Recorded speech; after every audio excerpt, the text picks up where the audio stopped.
जय हिंद दोस्तों, मैं गीत साहू आप सभी का प्रिंट मीडिया में स्वागत करती हूं। आज मैं 7 दिसंबर से जुड़ी 10 बड़ी खबरों के साथ हाजिर हूं। ये खबरें सभी कॉम्पिटेटिव एग्जाम की तैयारी कर रहे स्टूडेंट के लिए हैं। साथ ही साथ आपको बता दें, अगर आप मेरी खबरें डेली देख रहे हैं तो इससे आपके आने वाले एग्जाम में आपको निश्चय ही हेल्प मिलेगी। इसी के साथ आइए बढ़ते हैं आज की अपनी पहली बड़ी खबर की ओर। हाल ही में 5 दिसंबर को विश्व मृदा दिवस मनाया गया है।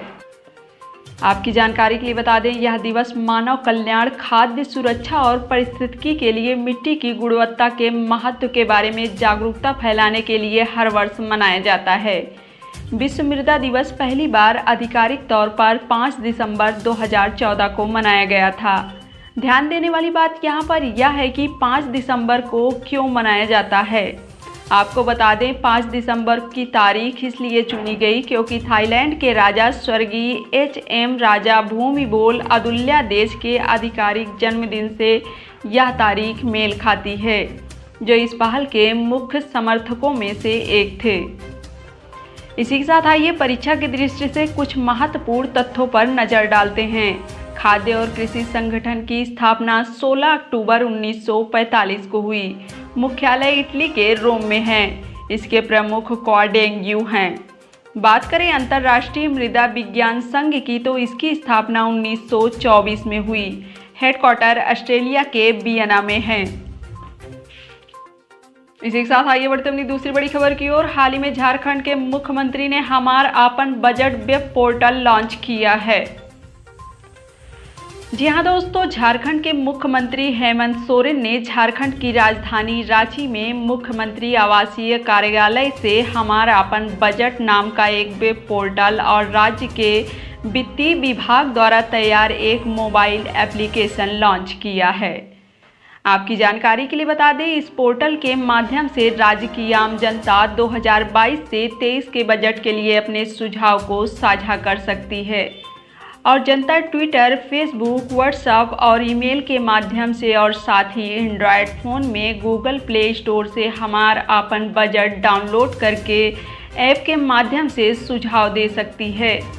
अब यहाँ पर झारखंड की बात हुई है तो आइए झारखंड से जुड़े कुछ महत्वपूर्ण तथ्यों पर एक नज़र डालते हैं।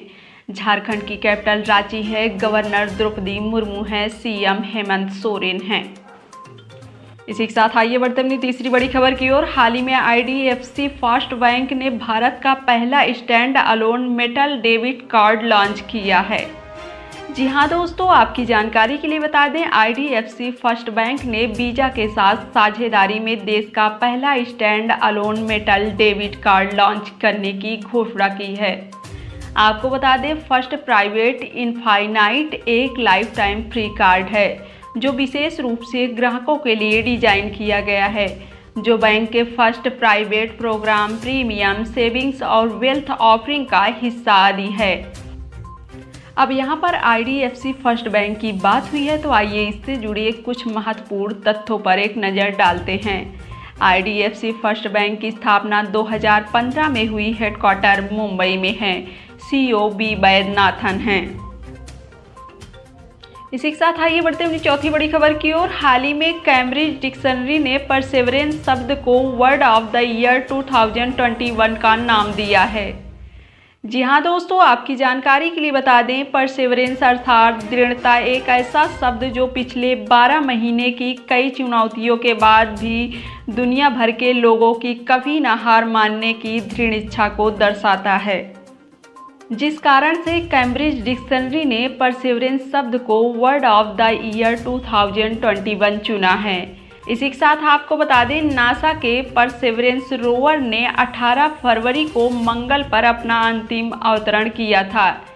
इसी के साथ एक और महत्वपूर्ण जानकारी की बात करें तो 2020 में कैम्ब्रिज डिक्शनरी ने क्वारंटाइन शब्द को वर्ड ऑफ द ईयर 2020 नाम दिया था।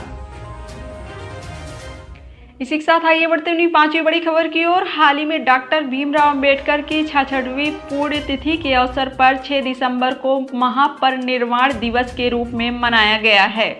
जी हाँ दोस्तों, आपको बता दें, 6 दिसंबर 1956 में बाबा साहेब अंबेडकर का निधन हुआ था और इसी अवसर पर भारत हर वर्ष 6 दिसंबर को महापरिनिर्वाण दिवस के रूप में मनाता है। इसी के साथ आइए बाबा साहब से जुड़े कुछ महत्वपूर्ण तथ्यों पर एक नज़र डालते हैं। आपको बता दें, भीमराव अंबेडकर का जन्म मध्य प्रदेश में हुआ था। बाबा साहब भारत की दलित सक्रियता के ध्वजवाहक थे, जिन्हें भारतीय संविधान का मुख्य शिल्पकार कहा जाता है। भीमराव अंबेडकर 29 अगस्त 1947 को स्वतंत्र भारत के संविधान के लिए संविधान मसौदा समिति के अध्यक्ष थे और स्वतंत्रता के बाद भारत के कानून मंत्री भी थे। अंबेडकर जी को मरणोपरांत भारत के सर्वोच्च नागरिक पुरस्कार भारत रत्न से भी सम्मानित किया गया था। राजगढ़ में बाबा साहब का निजी पुस्तकालय 50,000 से अधिक पुस्तकों के साथ दुनिया का सबसे बड़ा पुस्तकालय है। वह पिछड़ी जात के पहले वकील थे। इसी के साथ आइए बढ़ते अपनी छठी बड़ी खबर की ओर। हाल ही में निजामुद्दीन बस्ती परियोजना ने 2 यूनेस्को विरासत पुरस्कार जीता है। आपकी जानकारी के लिए बता दें, नई दिल्ली में ऐतिहासिक निजामुद्दीन बस्ती समुदाय के समग्र शहरी पुनरुद्धार पर भारत की परियोजना निजामुद्दीन पुनरुद्धार परियोजना ने संस्कृत विरासत संरक्षण 2021 के लिए यूनेस्को एशिया प्रशांत पुरस्कार जीता है। निजामुद्दीन पुनरुद्धार परियोजना ने 2 श्रेणियों के अंतर्गत यह पुरस्कार जीता है। पहली श्रेणी में उत्कृष्टता का पुरस्कार जीता और दूसरी श्रेणी में संवहनीय विकास के लिए विशेष मान्यता के लिए जीता है। इसी के साथ आइए बढ़ते अपनी 7वीं बड़ी खबर की ओर। हाल ही में एसबीआई के चेयरमैन रजनीश कुमार ओयो के नए रणनीतिक समूह सलाहकार बने हैं। अब यहाँ पर ओयो की बात हुई है, तो आइए ओयो से जुड़े कुछ महत्वपूर्ण तथ्यों पर एक नज़र डालते हैं। ओयो की स्थापना 2013 में हुई। सीईओ रितेश अग्रवाल हैं। इसी के साथ आइए बढ़ते अपनी 8वीं बड़ी खबर की ओर। हाल ही में नीति आयोग के सीईओ अमिताभ कांत ने जेनेसिस इंटरनेशनल का डिजिटल ट्विन प्लेटफॉर्म लॉन्च किया है। अब यहाँ पर नीति आयोग की बात हुई है, तो आइए नीति आयोग से जुड़े कुछ महत्वपूर्ण तथ्यों पर एक नज़र डालते हैं। नीति आयोग भारत सरकार द्वारा गठित एक नया संस्थान है, जिसे योजना आयोग के स्थान पर बनाया गया है। नीति आयोग की स्थापना 1 जनवरी 2015 में हुई। हेडक्वार्टर नई दिल्ली में है। अध्यक्ष नरेंद्र मोदी जी हैं। इसी के साथ आइए बढ़ते अपनी 9वीं बड़ी खबर की ओर। हाल ही में गोल्डमैन सैक्स के द्वारा जारी रिपोर्ट के अनुसार 2022 में भारत की जीडीपी वृद्धि 9.1% रहने का अनुमान लगाया गया है।